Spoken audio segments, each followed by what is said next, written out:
La boîte de chocolat tomba sur le sol mouillé du trottoir. Béatrice sentit les larmes lui brûler les yeux, tandis qu'elle observait les bonbons qu'elle avait préparés avec tant de soin se répandre dans la saleté. C'était la 3e fois cette semaine que quelqu'un la bousculait exprès, faisant tomber ses produits. Des rires éclatèrent derrière elle pendant que le groupe de jeunes s'éloignait, amusés par la scène.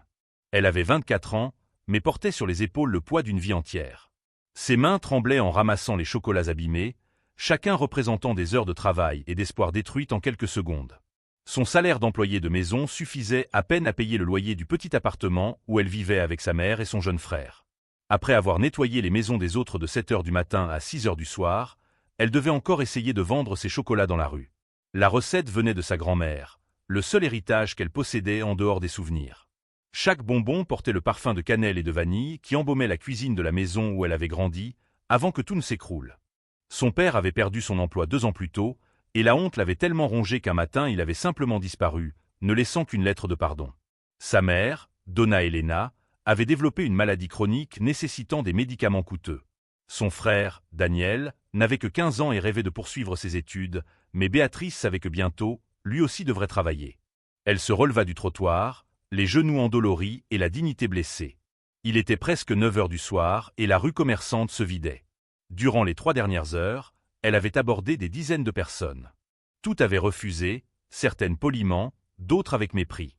Une femme avait même dit qu'elle n'achèterait rien à quelqu'un qui semblait sortir d'un hôpital, en référence à l'uniforme de domestique que Béatrice portait encore, faute de temps pour se changer. Le froid de la nuit commençait à se faire sentir. Béatrice regarda la boîte rafistolée qu'elle portait, contenant encore 12 chocolats intacts.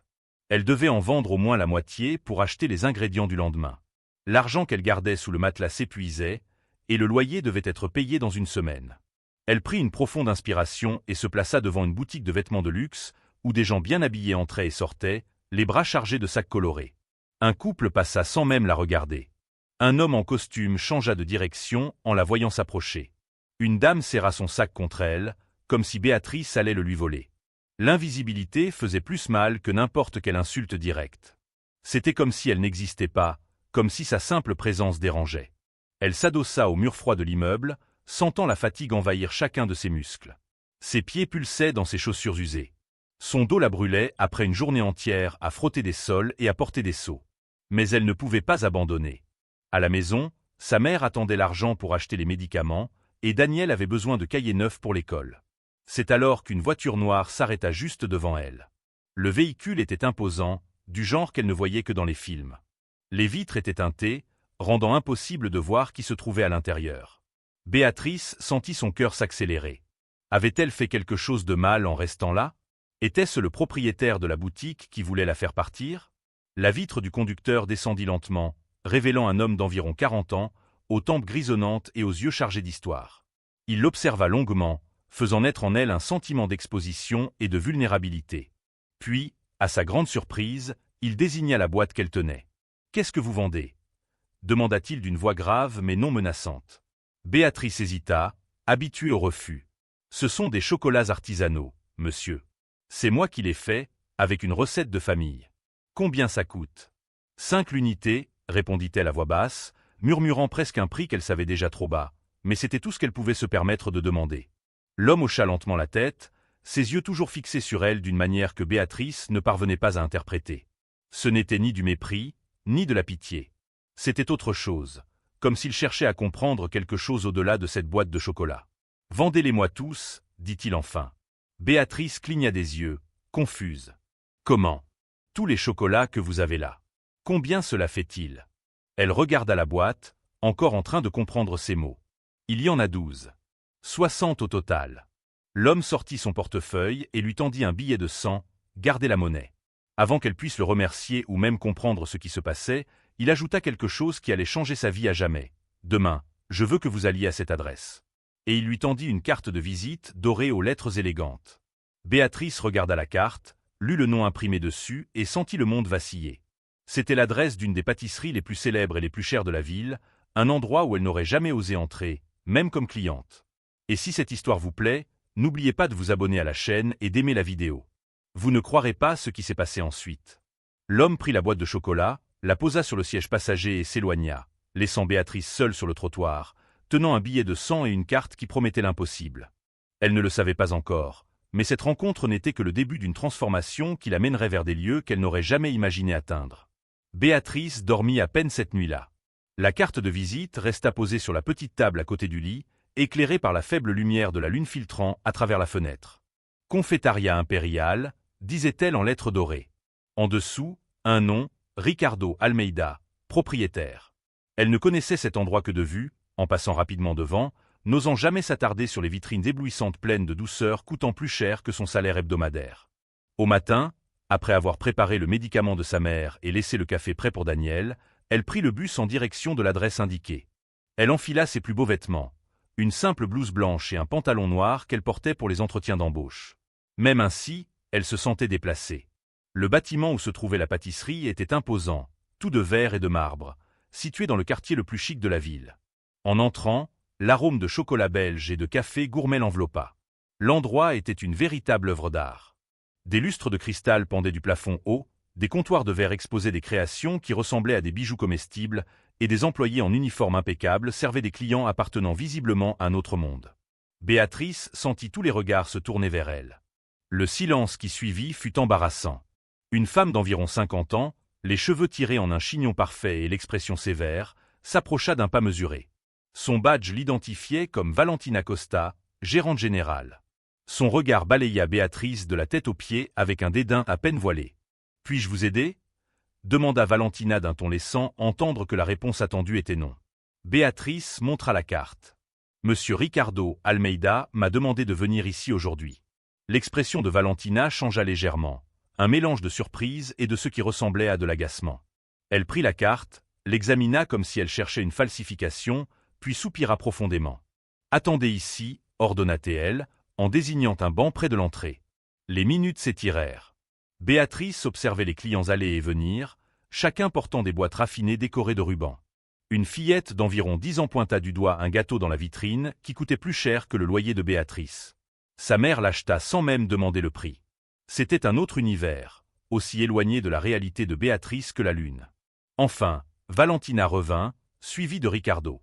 Il paraissait différent à la lumière du jour, encore plus impressionnant dans son costume sur mesure, avec une présence qui imposait le respect.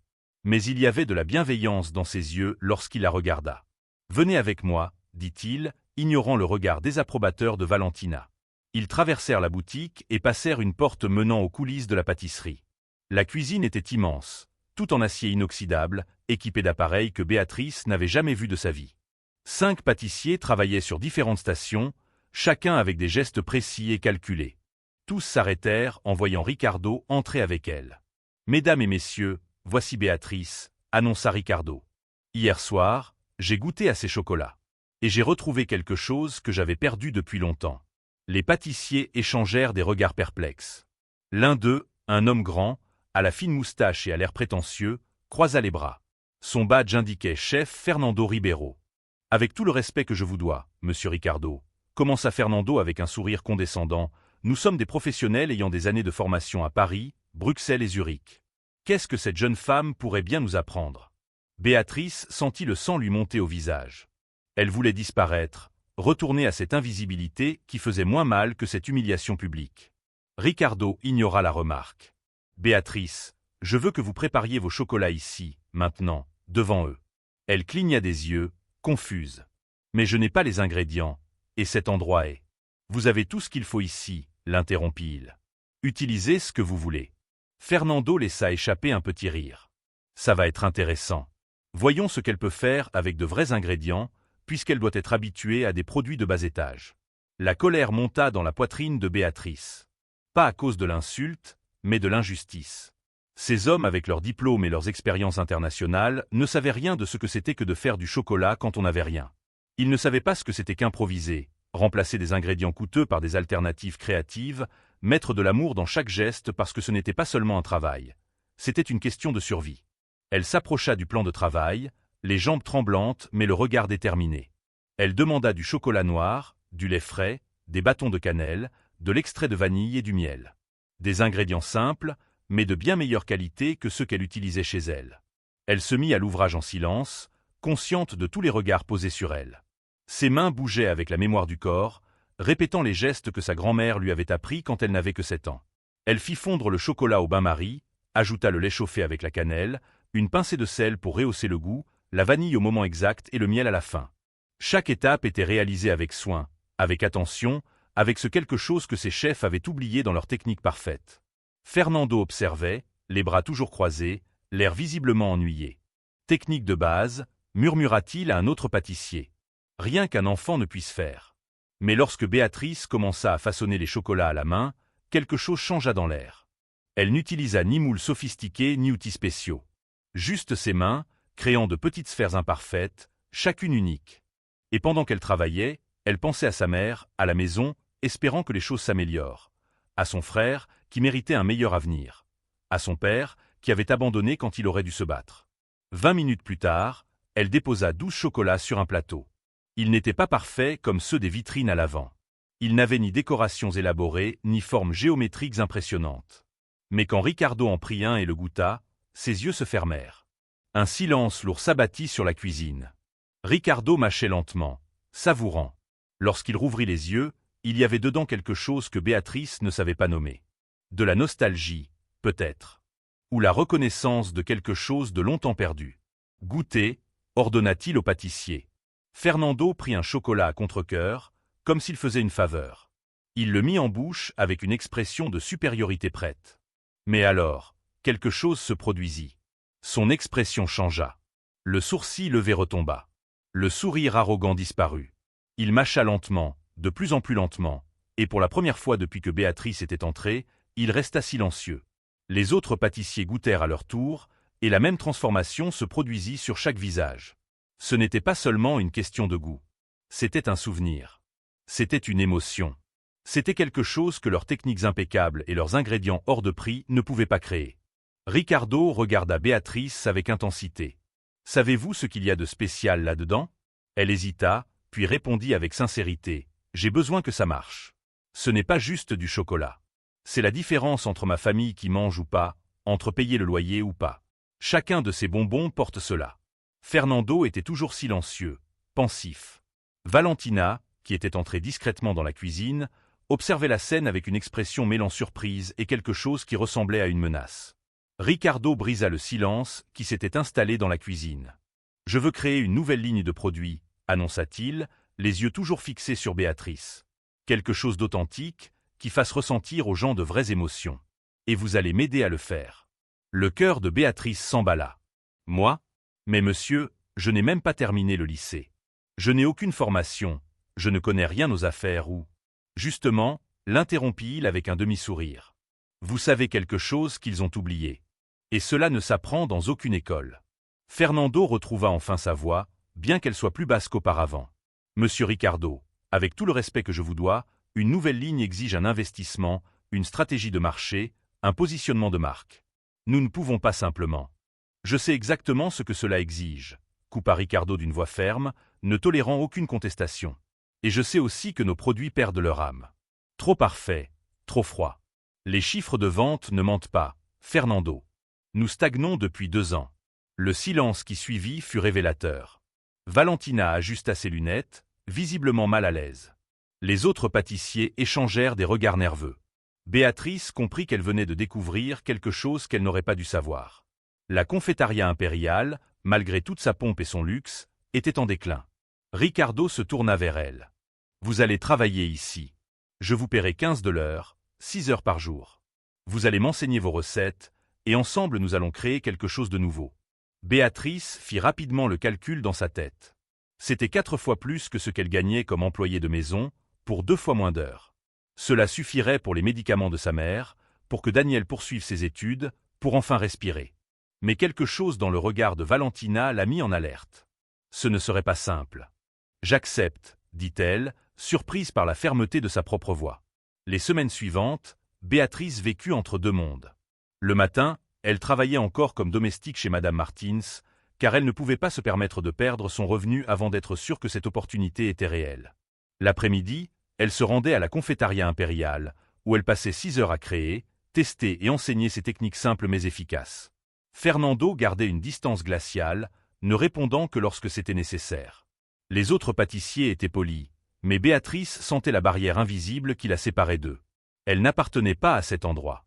Elle n'avait pas de diplôme encadré au mur, ne connaissait pas les termes français, ne comprenait pas les références culinaires qu'ils échangeaient entre eux. Valentina était encore pire. Elle trouvait toujours quelque chose à critiquer. Le tablier de Béatrice était mal noué. Elle tenait les ustensiles de la mauvaise manière. Ses notes étaient négligées. Chaque petite erreur était amplifiée, transformée en preuve que cette fille ordinaire n'avait pas sa place ici. Mais Ricardo restait inébranlable. Il passait des heures à côté de Béatrice, goûtant chaque variation, posant des questions sur les ingrédients et les processus. Il y avait en lui quelque chose qu'elle commençait à comprendre. Ce n'était pas seulement un homme d'affaires prospère. Il y avait une histoire, une raison pour laquelle ces chocolats simples l'avaient tant touché. Un après-midi, alors qu'il travaillait seul dans la cuisine après le départ de tout le monde, il finit par se confier. « Ma mère tenait une petite pâtisserie », commença-t-il, la voix empreinte de souvenirs. Rien de sophistiqué, juste une petite boutique modeste dans un quartier ouvrier. Elle faisait tout à la main, chaque gâteau, chaque chocolat. J'ai grandi dans cette cuisine, à l'aider après l'école. Béatrice cessa de remuer la pâte et leva les yeux vers lui. Et qu'est-il arrivé? Elle est morte quand j'avais 22 ans. D'un cancer. Ricardo inspira profondément. Avec l'argent de l'assurance vie, j'ai ouvert cet endroit. Je voulais faire quelque chose de grand, d'impressionnant, qui lui rende hommage. J'ai embauché les meilleurs chefs, importé le meilleur matériel, créé une marque de luxe. Mais en chemin, j'ai perdu ce qu'elle avait toujours eu, la connexion, le sentiment. J'ai tout transformé en technique et en perfection, et j'ai oublié pourquoi j'avais commencé. C'est pour ça que mes chocolats vous ont touché, dit doucement Béatrice. Ils vous ont rappelé votre mère. Ricardo hocha la tête, les yeux brillants. Quand j'ai goûté ce que vous aviez fait, pour la première fois en 20 ans, j'ai retrouvé le goût des chocolats de ma mère. Ce n'était pas la même saveur, mais c'était le même sentiment. L'amour qu'on y met. Et j'ai compris à quel point je m'en étais éloigné. Ils restèrent un instant silencieux, unis dans cette compréhension mutuelle. Mais la connexion fut rompue lorsque Valentina entra dans la cuisine, ses talons résonnant sur le sol de marbre. « Monsieur Ricardo, nous devons parler des chiffres », dit-elle en lançant à Béatrice un regard glacial. « En privé. » Ricardo hésita, puis acquiesça. « Nous continuerons demain », dit-il à Béatrice avant de sortir avec Valentina. Béatrice resta seule dans la grande cuisine, rangeant ses ustensiles. Alors qu'elle mettait les choses en ordre, elle entendit des voix étouffées provenant du bureau. Elle ne voulait pas écouter, mais la porte était entrebâillée, et les voix devinrent plus fortes. « Vous faites une erreur », disait Valentina. « Cette fille n'a aucune qualification. Les autres pâtissiers sont mal à l'aise. Et investir dans une nouvelle ligne maintenant, avec notre situation financière. » « Situation financière ?» répéta Ricardo. « Vous ne m'aviez pas dit que c'était si grave. Je ne voulais pas vous inquiéter, mais les dettes s'accumulent. Les fournisseurs réclament leur dû, et la banque. Ricardo, si nous ne redressons pas la situation dans les 3 mois, nous risquons de tout perdre. » Béatrice sentit son estomac se tordre. C'était encore plus urgent qu'elle ne l'imaginait. Ricardo ne cherchait pas seulement à sauver l'âme de son entreprise, il essayait de la sauver tout court. Et il avait misé sur elle, une employée de maison sans formation, comme dernier espoir. « Nous devons accélérer le lancement de la nouvelle ligne, » dit Ricardo, la voix tendue. « C'est notre seule chance. Ou nous pouvons réduire les coûts, en commençant par les dépenses inutiles, » rétorqua Valentina avec une insistance claire sur le dernier mot. 15 de l'heure pour quelqu'un sans expérience, c'est irresponsable. Béatrice recula lentement, le cœur serré. Elle quitta la pâtisserie avec un sentiment d'urgence qu'elle n'avait jamais ressenti auparavant. Ce n'était plus seulement une question d'elle et de sa famille. C'était aussi pour Ricardo, un homme qui avait cru en elle alors que personne d'autre ne l'aurait fait. Elle ne pouvait pas échouer. Cette nuit-là, après que sa mère et Daniel se furent endormis, Béatrice resta éveillée tard dans la petite cuisine de l'appartement. Elle prit le vieux cahier de sa grand-mère, aux recettes écrites à la main, les pages jaunies par le temps. Elle étudia chaque note, chaque secret transmis au fil des générations. Mais il ne suffisait pas de répéter le passé. Elle devait créer quelque chose de nouveau, quelque chose qui puisse rivaliser avec le marché du luxe tout en gardant l'essence qui avait touché Ricardo. Elle se mit à expérimenter, combinant les techniques de sa grand-mère avec les ingrédients haut de gamme auxquels elle avait désormais accès à la pâtisserie.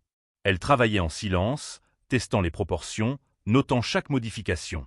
Les chocolats devaient être assez spéciaux pour sauver une entreprise au bord de la faillite, mais assez authentiques pour honorer leur véritable sens. Et tandis qu'elle travaillait, elle ne remarqua pas qu'elle était observée à travers la fenêtre, par quelqu'un qui ne voulait pas la voir réussir. Le jour du lancement arriva comme une tempête inévitable. 3 mois de travail intense se résumaient aux heures à venir.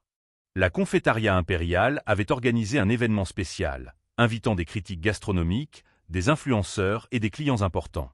La nouvelle gamme serait présentée officiellement, et l'avenir de tout dépendait de l'accueil du public. Béatrice arriva tôt, à 5 heures du matin, pour préparer les derniers lots. Elle portait un uniforme neuf que Ricardo avait fait confectionner, blanc et élégant, avec son nom brodé sur la poche. Pour la première fois, elle se sentait partie intégrante de cet endroit. Mais la sensation ne dura pas. En entrant dans la cuisine, elle découvrit le désastre. Tous les chocolats qu'elle avait préparés la veille gisaient par terre, piétinés et détruits. Des heures de travail réduites à néant. Les moules spéciaux que Ricardo avait commandés étaient brisés. Et pire encore, les ingrédients de qualité supérieure qu'elle avait mis de côté avaient disparu. Béatrice resta paralysée, incapable de comprendre la scène. L'événement commencerait dans 6 heures. Il n'y avait pas assez de temps pour tout refaire. C'était impossible. Ses jambes fléchirent et elle s'appuya sur le plan de travail, sentant les larmes lui brûler les yeux. Fernando entra peu après, suivi de Valentina. Tous deux s'arrêtèrent sur le seuil, observant la destruction. L'expression de Fernando trahissait un choc sincère, mais Valentina réagit autrement. Ses yeux parcoururent la scène avec une satisfaction à peine dissimulée avant qu'elle n'adopte un masque de préoccupation. « Mon Dieu, que s'est-il passé ici ?» demanda Valentina, la voix chargée d'une fausse surprise. « Béatrice, avez-vous bien fermé à clé hier soir, comme il fallait ?»« Quoi ?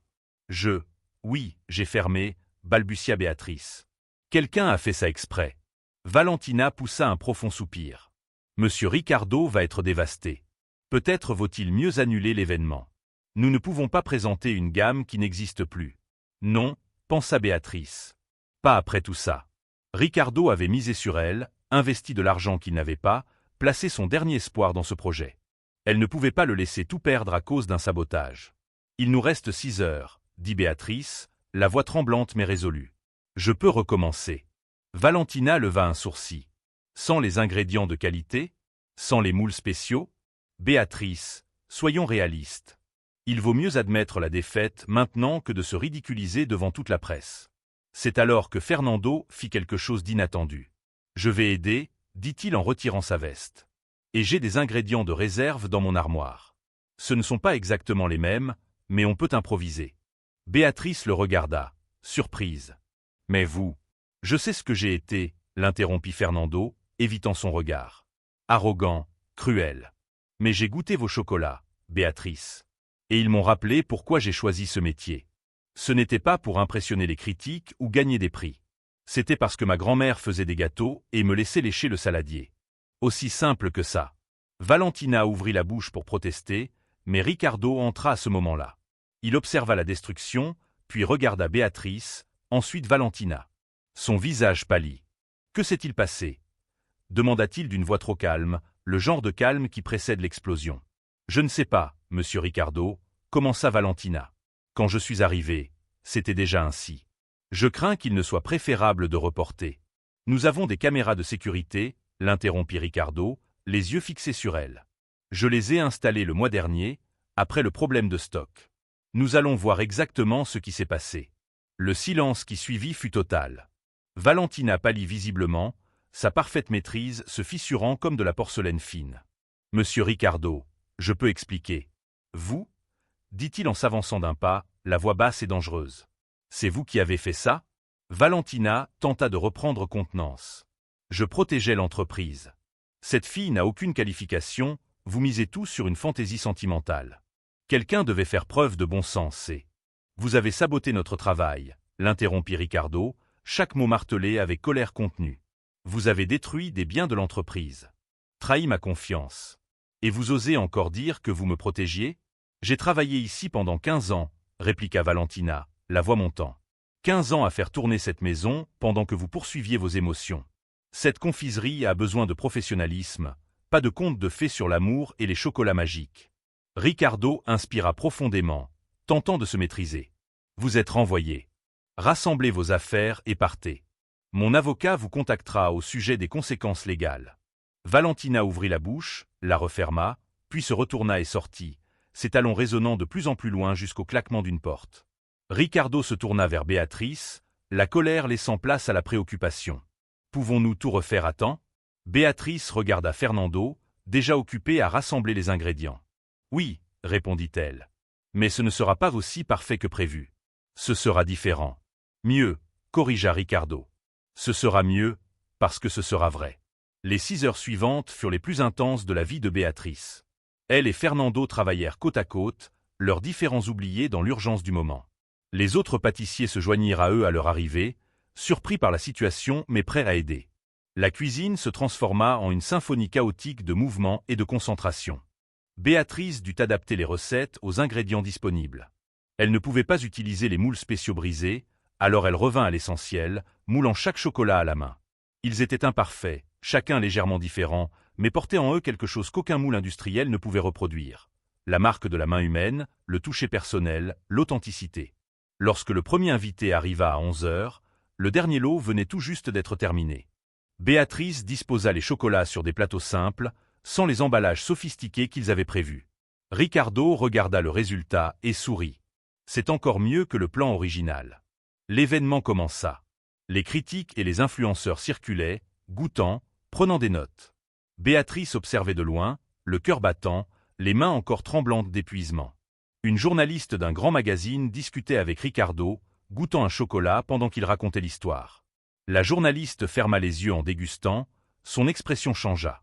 Quand elle les rouvrit, des larmes brillaient. « Cela m'a rappelé mon enfance, dit-elle, la voix émue. La cuisine de ma mère. » Et alors, quelque chose d'extraordinaire se produisit. Une à une, les personnes présenturent des réactions semblables. Ce n'était pas seulement une question de goût. C'était une question de mémoire, de sentiment, de quelque chose de perdu et retrouvé. Les caméras des influenceurs capturaient non seulement le produit, mais les émotions sincères qu'il suscitait. Fernando s'approcha de Béatrice. « Vous avez réussi, dit-il simplement.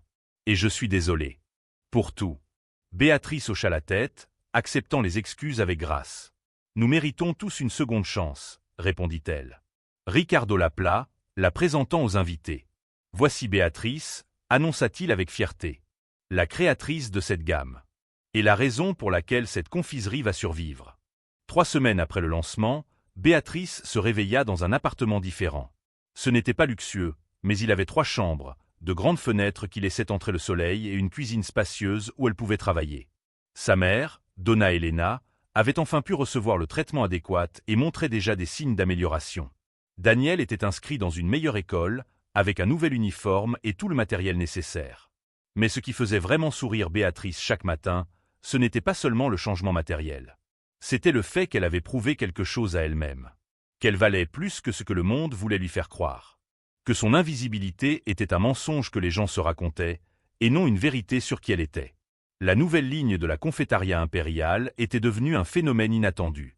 Les réseaux sociaux avaient explosé avec des vidéos de personnes émues en goûtant les chocolats. Ce n'était pas seulement des douceurs, disaient les gens. C'étaient des souvenirs sous forme de saveurs, des connexions perdues retrouvées, des sentiments que la course de la vie moderne avait enterrés. Le magazine qui avait couvert le lancement avait fait un article de couverture intitulé « Le chocolat qui vous fait ressentir à nouveau ». Les commandes s'étaient multipliées. Ricardo avait dû embaucher davantage d'employés, agrandir la production, ouvrir une seconde cuisine. Mais il avait tenu à conserver les principes qu'avait apportés Béatrice. Chaque chocolat était encore fait à la main, avec attention et soin. La perfection technique avait laissé place à l'authenticité humaine. Fernando était devenu un allié inattendu. Il s'était excusé publiquement lors de l'événement, reconnaissant son préjugé et son arrogance. Il travaillait désormais directement avec Béatrice, combinant sa technique raffinée avec son essence à elle. Ensemble, ils créaient des variations qui honoraient à la fois la tradition et l'innovation. Un matin, Ricardo demanda à Béatrice de venir à son bureau. Elle entra, un peu nerveuse, encore peu habituée à ce nouveau monde. Il était assis derrière son bureau en bois noble, mais il lui adressa un sourire sincère, un de ceux qui atteignent les yeux. « Assieds-toi, » dit-il en lui désignant la chaise en face. « J'ai une proposition à te faire. » Béatrice s'assit, les mains entrelacées sur ses genoux. Ricardo fit glisser quelques papiers sur la table. « Je veux te faire devenir associé. 20% de l'entreprise. Ce n'est pas seulement juste, c'est nécessaire. Cette confiserie n'est en vie que grâce à toi. » Elle regarda les documents, incapable d'en comprendre tout de suite la portée. « Associé ? Mais je n'ai pas d'argent à investir, je ne sais rien de la gestion d'une entreprise. Tu as déjà investi ce qu'il y a de plus important, l'interrompit Ricardo. Ta vision, ton cœur, ton histoire. Et pour la gestion, nous apprendrons ensemble. J'avais la technique, mais j'avais perdu l'âme. Tu as ramené l'âme. Ensemble, nous avons quelque chose de complet. Les larmes coulèrent sur les joues de Béatrice. Elle accepta, bien sûr qu'elle accepta. Mais ce n'était pas pour l'argent ni pour le titre. C'était pour la reconnaissance qu'elle avait enfin sa place, que sa valeur n'était pas définie par des diplômes ou des noms de famille, mais par ce qu'elle portait en elle. La confiserie continua de croître, mais Ricardo et Béatrice firent en sorte de ne pas perdre ce qui l'avait rendu spécial. Ils créèrent un programme pour former des jeunes issus de communautés défavorisées, leur offrant les opportunités que le marché leur refusait. Chacun avait une histoire semblable à celle de Béatrice, des personnes invisibles qui n'avaient besoin que d'une chance. Fernando dirigeait les formations, et Béatrice voyait en lui une transformation véritable. Il avait reconnu ses erreurs et choisi de changer. Il n'était pas parfait, aucun d'eux ne l'était, mais il y avait de la beauté dans cette volonté sincère de devenir meilleur. 6 mois après le jour où son chocolat était tombé sur le trottoir, Béatrice retourna dans cette même rue. Cette fois, elle ne vendait pas. Elle distribuait gratuitement, avec des cartes de la confiserie et des informations sur le programme de formation. Elle voulait offrir aux autres ce que Ricardo lui avait offert, une opportunité. Parmi les passants, elle reconnut quelques visages. La femme qui avait commenté son uniforme de domestique. L'homme en costume qui s'était écarté d'elle. Le couple qui l'avait complètement ignoré. Certains la reconnurent aussi, et la honte était visible sur leur visage. Mais Béatrice ne ressentait pas de colère. Elle ressentait autre chose. Une sorte de paix qui venait de comprendre que la cruauté des gens en disait plus sur eux que sur elle. Ricardo apparut à ses côtés, l'aidant à distribuer les chocolats. Il travaillait dans un silence confortable, 2 survivants qui s'étaient trouvés au bon moment. Il avait sauvé l'entreprise, mais elle avait sauvé son âme. C'était un échange équitable. Le soir, Béatrice rentra chez elle, où sa mère préparait le dîner et où Daniel étudiait à table. C'était une vie simple. Il n'y avait ni glamour ni sophistication excessive. Mais il y avait quelque chose de mieux, la paix, la sécurité, la dignité. La certitude que le lendemain ne serait pas une bataille impossible, mais une possibilité ouverte. Avant de dormir, elle regarda son reflet dans le miroir. Elle voyait la même personne qu'elle avait toujours été, mais désormais le monde la voyait aussi. Non pas parce qu'elle avait changé, mais parce qu'elle avait enfin trouvé quelqu'un capable de voir au-delà de la surface. Et c'était là la plus grande leçon de toutes. La valeur d'une personne n'a jamais résidé dans la quantité d'argent qu'elle possède, ni dans les vêtements qu'elle porte, ni dans les diplômes accrochés au mur. Elle réside dans son essence, dans sa capacité à aimer, à créer et à résister. Béatrice avait toujours eu cela. Elle avait toujours été extraordinaire. Elle avait seulement eu besoin que quelqu'un s'arrête pour le remarquer. Et tandis que la ville dormait dehors, elle s'endormit en sachant une vérité simple mais puissante. L'invisibilité n'avait jamais été une question d'être trop petite pour être vue. C'était que les autres regardaient trop petit pour voir. Mais maintenant, elle connaissait sa valeur, et plus jamais personne ne pourrait la lui enlever. Le chocolat tombé sur le trottoir, cette nuit de désespoir, avait planté une graine. Et de cette graine avait poussé non seulement une entreprise prospère, mais la preuve vivante que la dignité, le talent et le cœur ne reconnaissent pas les classes sociales. Ils existent en chacun, n'attendant que la bonne chance pour fleurir. Et si vous avez aimé cette histoire de dépassement et de transformation, n'oubliez pas de vous abonner à la chaîne et d'aimer la vidéo. Et souvenez-vous, vous aussi, vous avez quelque chose de spécial en vous. Parfois, il suffit que quelqu'un s'arrête pour le remarquer. Ou mieux encore, que vous reconnaissiez vous-même votre propre valeur,